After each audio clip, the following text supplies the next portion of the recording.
Hello guys! This is Bullet and welcome to Rizal Tech Guy.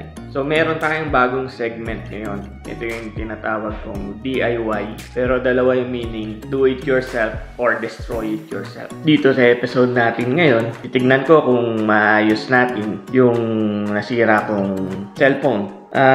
Bago mag-lockdown, nagkaroon ako ng problema na defective pala itong USB Type-C charging module nitong Nokia 5.1 Plus. So, ang only way para maayos is palitan yung module. So, hindi naman ako expert na or repair technician para maayos to. Pero, titignan natin kung maayos ko ito gamit yung mga tutorials sa YouTube at yung mga available components galing sa mga online store. So, maayos ko ba o masisira ko?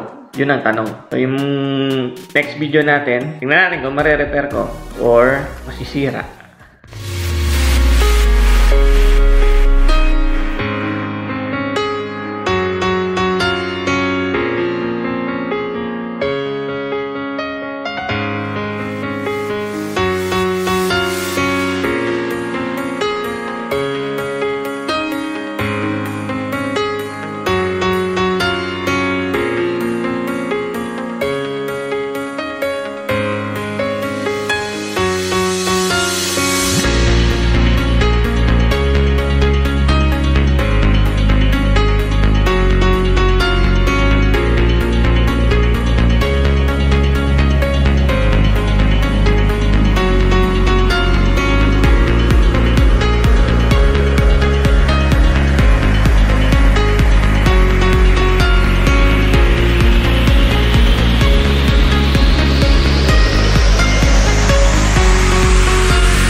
successful yung ating DIY.